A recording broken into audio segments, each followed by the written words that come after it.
Ndi nthawi ya nkhani kuno ku MBC ndipo mmaono muli ndine Aida Chiwaya. Poyamba nayi mitu yake. Anthu omwe akuyenera kulembetsa mkaundula wa chisankho mu gawo lowonjezera awalangiza kuti agwiritse ntchito mpatawu moyenera. Bungwe la Eskom lati likhala litalumikiza magetsi mnyumba zatsopano zokwana 180,000 pakufika mwezi wa Juni chaka chino. Ndipo mkulu wa banki yaikulu mdziko muno ya Reserve wati bankiyi yakonza ndondomeko zothandiza kupititsa patsogolo ulimi, zokopa alendo ndi zamigodi.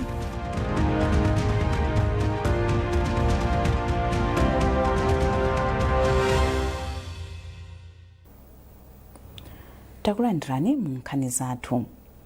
Bungwe loyendetsa chisankho mdziko muno la MEC lapempha anthu omwe akuyenera kulembetsa mukaundula wa chisankho mu gawo lowonjezera kuti asanyalanyaze. Mmodzi mwa makomishonala a bungweli a Emmanuel Fabiano anena izi pomwe amayendera malo olembetsera votiwo m'boma la Lilongwe. Nayu Austin Fukula ndi nkhani yonse.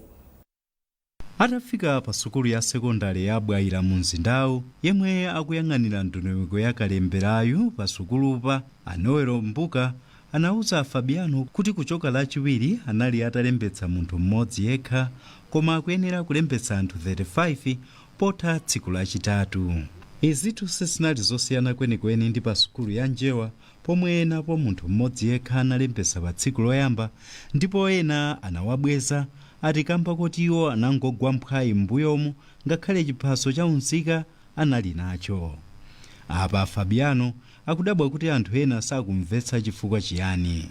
MEC ntchito yathu ndiyongolera madongosolo a kalembedwe komanso kuzavola. Munthu wina aliyense kuphatikizapo nonse muli pano, nonse muli ndi udindo wowauza anthu nkuwamemeza kuwafotokozera zimene zikuchitika ndi madongosolo amene alipo. Chifukwa kuti anthu a media ndofunika kwambiri ndiye kulephera ngati kuli kulephera sikuti ndi media. Chifukwa anthu amakhala makomo mwawo ali ndi ufulu wawo wopita wakalembesa kapena osakalembesa. Ndiye nkhani ikunduna kuti aliyense ali ndi udindo wodziwisa aliyense amene akumudziwa.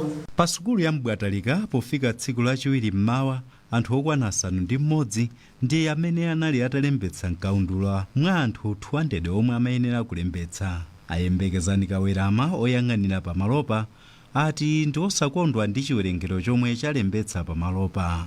Konzilipo ngapo pambali poti mwina anthu panopa kumundako kulabwera kumene kumundu ndena akuthamangira za kumunda, ena sadadziwitsidwe mokwanira kuti kukhalanso kalembera owonjezera masiku.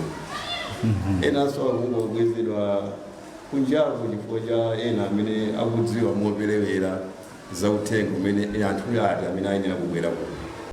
Utu ndi mwayi kwa okhawo amene analephera kulembetsa kamba kuti analibe nambala ya NRB pomwe kalembera ankayamba chaka chatha.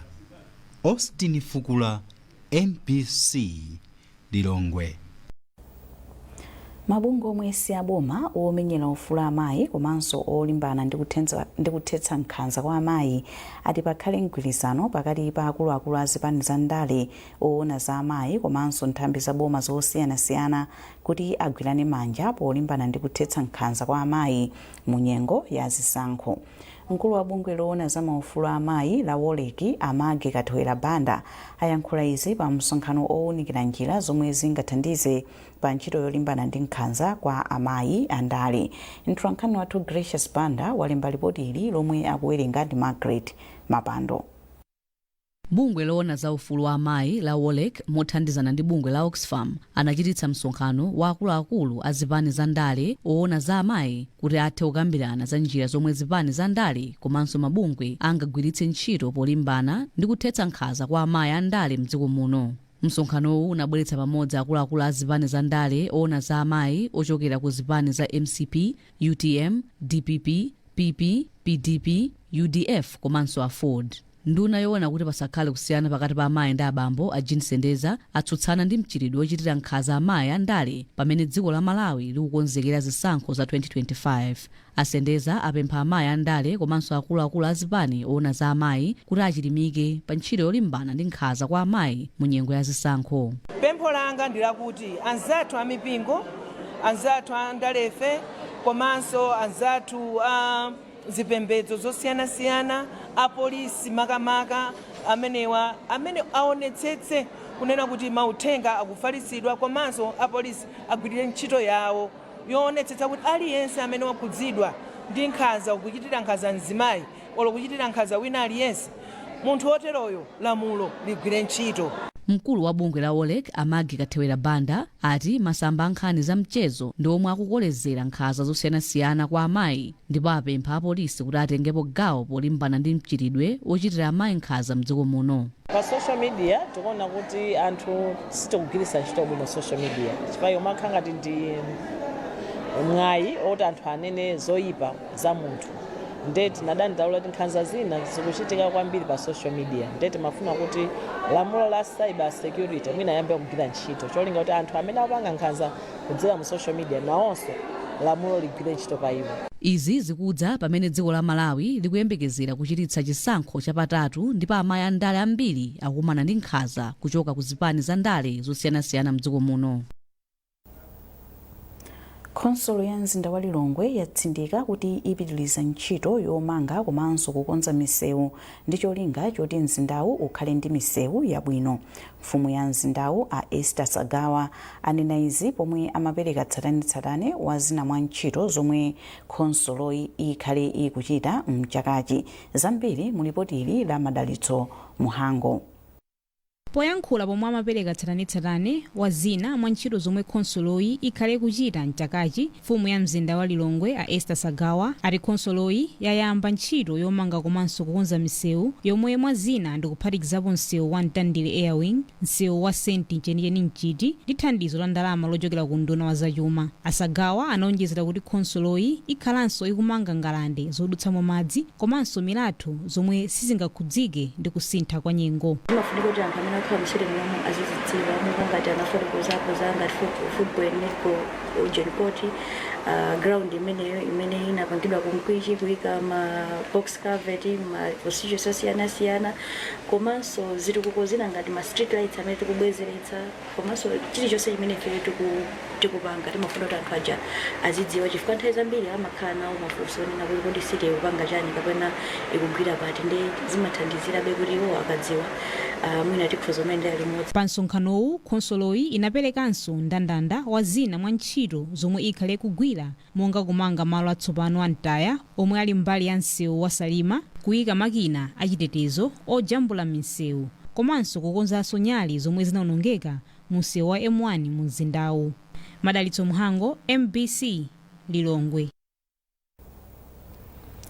Khonsolo ya mzinda wa Blantyre yakhazikitsa ntchito yomanga msewu wa chidule ochoka ku Green Malata mpaka ku Bangwe Living Waters womwe cholinga chake ndi kuchepetsa kuchulukana kwa galimoto pa Weaving ku Bangwe komanso kulimbe. Pokhazikitsa mwambowu, mfumu ya mzinda wa Blantyre a Joseph Makwinja ananenetsa kuti msewu watsopanowu uthandiza kuti anthu aziyenda bwino komanso ulimbikitsa business ku Bangwe zomwe zipititse patsogolo nkhani za chuma mderali. Msewu ukuyambika pano pa Weaving Factory turn off kapena pa post office, ukafika ku Living Waters, ukafika kwa Bisani, eventually ukamaliza ku Green Malata. Msewu ndofunika kwambiri mutati muone apapo kulondola kusika. Msika umene ukudaliridwa ndi Bangwe yonse ino plasinso Mulanje Tyolo ndani amalira msika umenewo kupita kusogolo uko omwenso ukhala bypass monga tikuziwa kuti apa pa Bangwe Weaving pamakhala congestion mazulu chifukwa cha anzathu a business ama minibus. Ndena ngofuna kuchoka ku Mulanje kuti apite kwa Mvula samadusa nsopano asakudusa pa Green Malata kupita kwa Mvula kapena umapitirira kupita huko. Iyena akufuna kupita ku Nthandizi angozera komweko ku Green Malata kafika ku Nthandizi. Ochokanso kulimba apita ku Mulanje akhoza kuzera komweko katukakire mata kwapita kumlanje ndiye sewu ndofunika kwambiri. Sewu wonse ndi 2.8 kilometers tikuyamba ndi phase 1 imene tutaje 1.5 billion. Phase 2 ina yomalizayo izaja 1.5 billion. All on total is about 3.2 billion. Nduna ya ntchito Avitumbiko Mumba yati ntchito za luso la manja zomwe bungwe la Technical Entrepreneurial Vocation Education and Training Authority TVETA likulimbikitsa ndi zofunika kwambiri pa chitukuko cha dziko lino. Amumba anena izi kunzuzu atayendera zina mwa ntchito za munduna wawo. Zambiri mulipoti la Grant Muhango lomwe akuwerenga ndi Ludovico Nyilenda. Pofuna kulimbikitsa ntchito za munduna wawo, nduna za ntchito Engineer Vitumbiko Mumba yakhala ikuyendera malo ena a munduna wake kuphatikizapo malo ophunzitsirako ntchito za luso la manja a Mzuzu Technical. Izi malingana ndi Amumba zinapereka danga loti azionere okha zabwino zomwe zikuchitika ku malowa komanso kumva zobetchera zomwe malowa akukumana nazo. Poyankhapo pamasomphenya omwe ali pamalowa, ndunayi yati iyesetsa mothandizana ndi mbali zina zokhudzidwa kuti athandize pothana ndi mavutowa. Atayendera malowa, ndunayi inachita chidwi ndi njira za ulimi wa makono zomwe zikuphunzitsidwa pamalowa, zomwe ndunayi inati zikufunika kuzilimbikitsa. Pakati panopa ndi makoleji pakwambia tekeniko kandi awiri amene apanga za ulimi. Singamane kuti Malawi ndi dziko lodalira ulimi mankhani ya zachuma, pamene tilibe makoleji oyenerera kuti athandize chinyamata kuti aphunzire za ulimi. Ndiye ndi chifuniro cha boma la Chakwera komanso zimantima pa Chakwera unena kuti tikhazikise Agriculture Training College, school yakachenjere ikomema technicians yophunzitsa achinyamata pa nkhani ya za ulimi. Tikhale ndi farm mwina 500 hectares, college imejekhale pati pakati pamene paja azipanga produce pamene paja zilima kuti anisere college komanso zina ajesere dziko la Malawi komanso panga export kumene kuti no anyamata asulide bwino pa nkhani ya ukachenjede wa agriculture. Unakathera kumalo ophunzitsirako komanso kupereka mayeso a Mzuzu Trade Center komwe ndunayi inakambirana ndi akuluakulu ogwira ntchito pamalopa.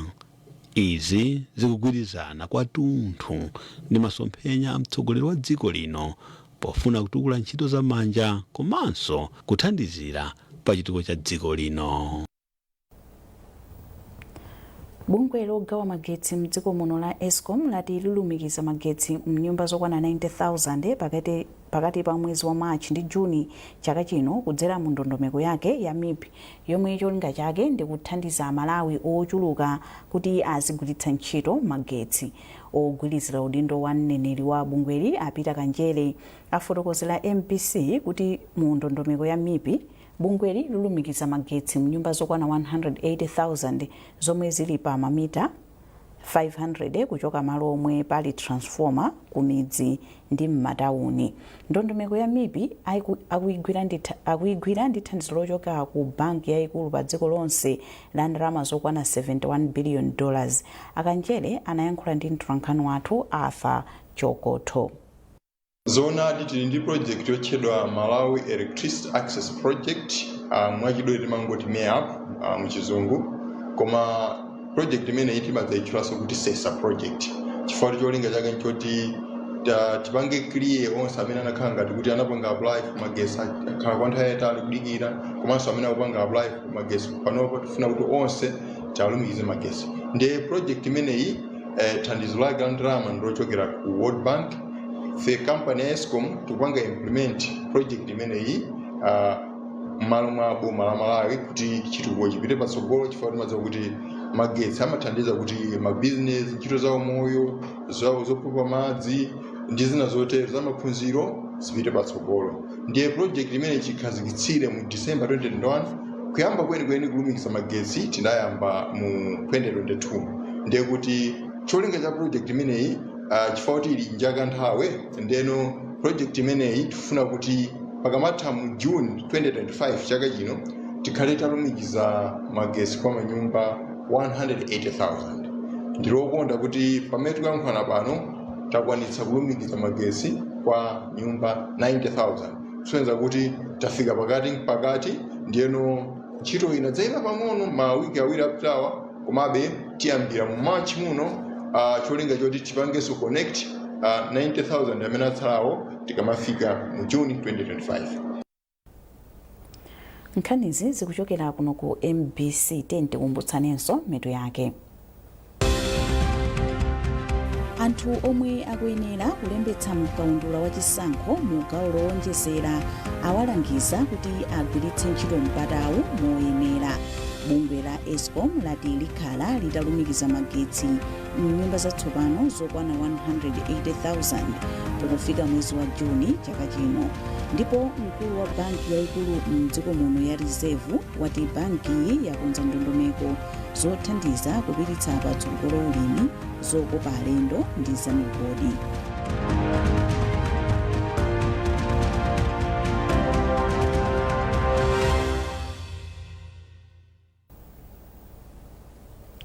Takulandiraninso mu nkhani zathu.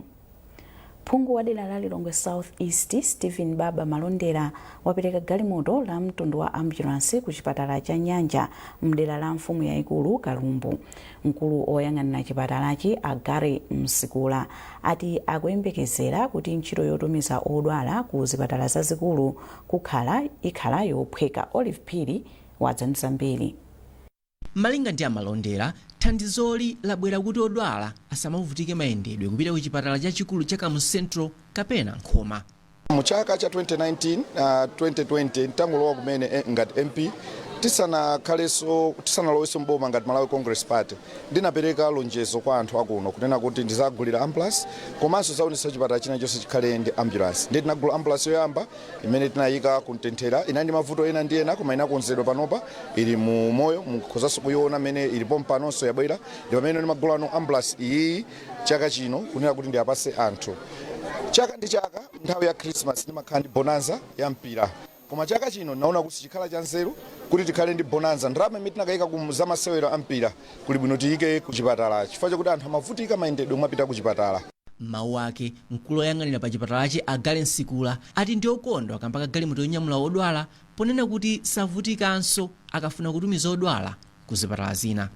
Msikula anati kwa nthawi yayitali akhala akuvutika kuti atumize odwala makamayo oyembekezera ndi ena ufunika ku zipatala zazikulu. Timavutika kwambiri kunoku monga mukuziwira kuti ndi malo ovutirapo kufika maambulance kuchoka ku DH kubwera kuno. So kuti tapeza ambulance yo yathu zitithandiza kwambiri kuti mapatient amene tikuwatumiza sitizivutika kwambiri ndipo mapatient onse sazivutika kuononga ndalama zawo. Mfumu yaikulu Kalumbu nayo inayamikira phungu aderali kamba galimotoyi ponena kuti mavuto omwe chipatala chimakumana nawo komanso anthu amderali tsopano atha. Leni kozolera kuti malo mwa anthu onse akuno ku Nyanja malo mwa anthu onsewo ndine ndemwe mwini tikozonena kuti zimene zachitika lero zinthu zoti timaziyembekezera anthu ayitali chimwemwe chathu chosalekeza. Chipatala cha Nyanja chimathandiza anthu oposa 56,000 ozungulira derali. Munkhaniza malonda. Mkulu wa banki yaikulu mdziko muno ya Reserve Dr. McDonald Mafuta Mwale wati banki iyi yakonza ndondomeko zothandiza kupititsa patsogolo mfundo zothandiza pa chitukuko cha dziko lino kudzera mu ulimi, zokopa alendo ndi zamigodi. Poyankhula ndi MBC mu programu ya Unpacked, Dr. Mafuta Mwale anati banki ya Reserve ikukambirana ndi mabanki komanso makampani ogwira ntchito zachuma kuti athandize alimi ndi ngongole zochuluka zomwe zithandize kutukula chuma cha dziko lino. Dr. Mafuta Mwale afotokozanso kuti limodzi mwa mavuto omwe gawo la zachuma likukumana nawo ndi mchitidwe ofalitsa nkhani zabodza pa masamba a mchezo zomwe zikuchititsa kuti anthu ena ochita malonda azikweza mitengo ya katundu mosavomerezeka. Bungwe la Malawi Bureau of Standards lapempha eni stolo zikuluzikulu mdziko muno kuti atsate ndondomeko za ukhondo zomwe bungwe linakhazikitsa pochita malonda awo. Mneneri wa bungweli awazamazama katatu anena izi bungweli litatsegula stolo zitatu za ekhaya ku Kanengo Panda ku area 49 komanso Shoprite mu mzinda wa Lilongwe. Beatrice Mwape wadzanza mbiri mu ripoti ili. Malinga ndi mneneri wa bungwe la Malawi Bureau of Standards wazamazama katatu, bungwe lili kuyendera sitolozi eni ake akawayitana kuti akaone ngati akwaniritsa mndandanda wa zomwe anawawuza kuti akonze msitolo zawo. Iwo ati pakadali pano mwa sitolo zisanu ndi zitatu zomwe anatseka, zitatu azitsekulanso. Kupatula kukonzaku, sitolo ya Shoprite ayilipiritsa 2.8 million kwacha, Ekhaya 1.6 million kwacha, komanso Panda 39,000 kwacha ngati chindapusa. Mawu akatatsekula sitolozi akatatu apempha eni sitolo mdziko muno kuti azitsata ndondomeko za ukhondo za bungweli pa ntchito yawo, poti ati akawatsekera zimayipitsanso mbiri yawo ndi kusokoneza ntchito zawo. Iwo atsindika kuti ntchito yoyenda ndi kutseka sitolo zomwe sizikukwaniritsa ndondomekozi ipitirira mdziko muno. Kutsegula kumeneko ndondomeko yotsegula imabwera ndi chikwapo chona kuti ailekanizi tapangani zimene nzolondwa chifukwa mukudziwa ino chifukwa kuti ambe ntchito imeneyi Malawi Bureau of Standards idabwera idauza malamulo woti kodi facility yawo inoyo izigwira ntchito motani, ndondomeko zimene azitsata ndi zotani, kuchita madaladala kuphophonyesa madaladala zokhala ngati kuti pena pake udindo anausiya pambali ndi timapasa ndithu chikwapo mugawo ngati la fine. Ndinene pano kuna kuti ndalama imeneyi imakhala yosiyana malingana ndi tchimo limene lapezeka komanso kuchuluka kwa katundu amene wagwera mgawo lowonongekalo. Pakadali pano mmodzi mwa akuluakulu a sitolo ya Panda ku area 49 a Aaron Mkwezalamba ati iwo akonza mavuto onse omwe analipo, ndipo ati kuyendera komanso kutseka kwa sitoloyi kwawaunikira zina zomwe samadziwa. Yesesa kuti mmene anatiuzirayo wajawo tipange chimodzimodzi kuti nthawi iliyonse imene abwera aziona kuti shopu ndioneka bwino kwa ma customers komanso ngakhale iwo ndi ma standards yawo amene amafuna Malawi Bureau. Izi zili chomwechinso ndi eni sitolo za Ekhaya. Mmodzi mwa akuluakulu ku sitoloyi Afaniyo Khuluza ati izi zawaphunzitsa ndipo aonetsetsa kuti sitolo za Ekhaya zikutsata ndondomeko zonse za bungwe la Malawi Bureau of Standards pogwira ntchito zawo. Zatipindulira chifukwa maeria ena amene anationetsera kuti no sanali bwinowo takwanisa kuwakonza komanso taphunzirapo kuti no kuchoka panopa ulendo umene tikupita kutsogolo tizikonza amene takonzerawo. Kuyambira lolemba, bungwe la Malawi Bureau of Standards linaseka sitolo zisanu ndi zitatu mu mzinda wa Lilongwe kamba kugulitsa katundu yemwe anatha nthawi yake komanso kuperewera kwa ukhondo msitolozi. Bungweli likuchita izi mzigawo zonse za mdziko muno. Beatrice Mwape, MBC, Lilongwe.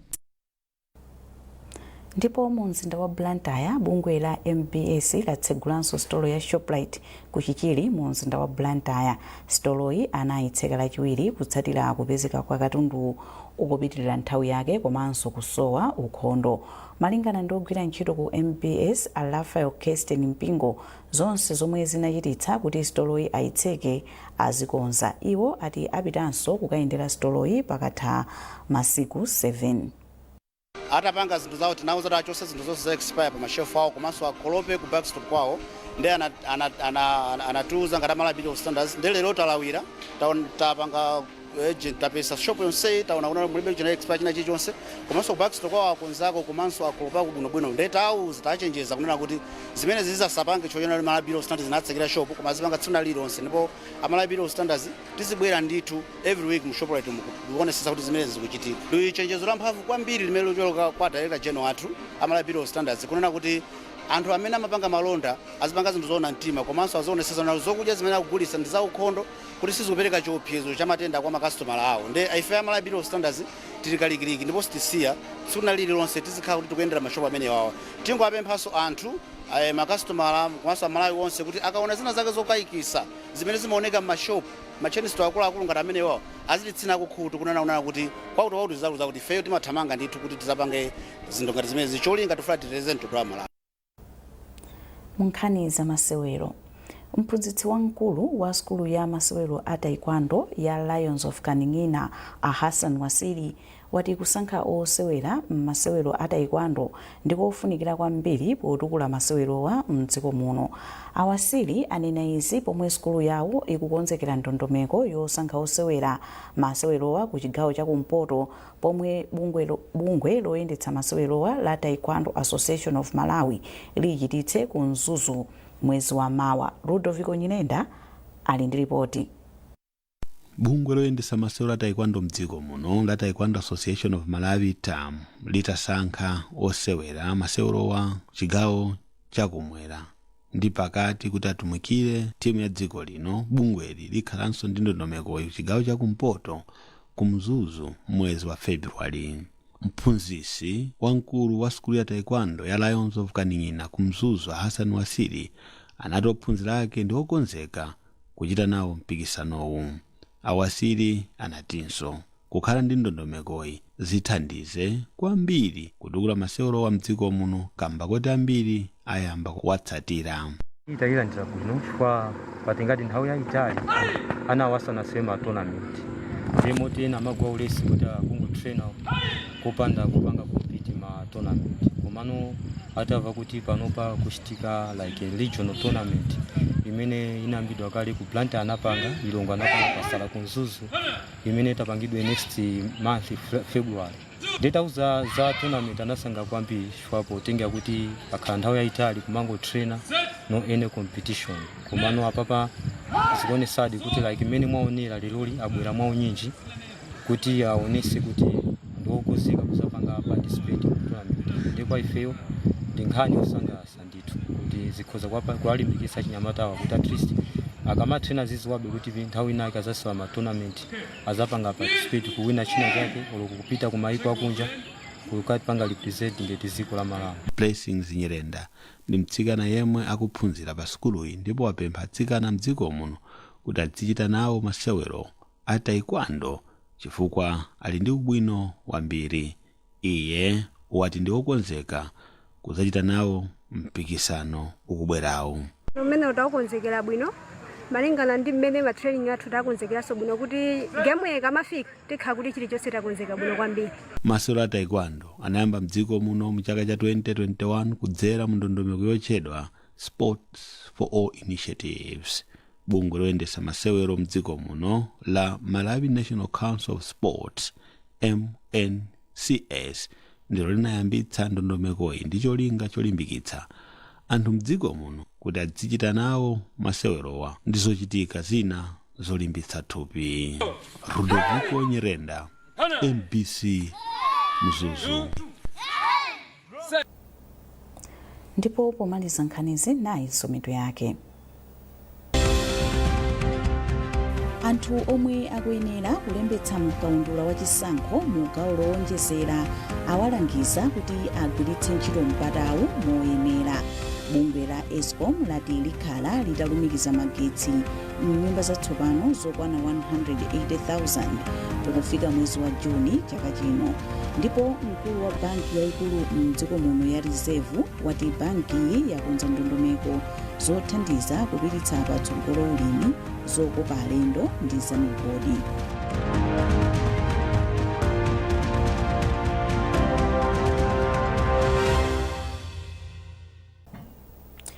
Pezani nkhanizi ndi zina zambiri popita pa mbc.mw kapena MBC Digital pa Facebook, Instagram komanso X. Mnali ndine Aida Chiwaya, tsalani bwino.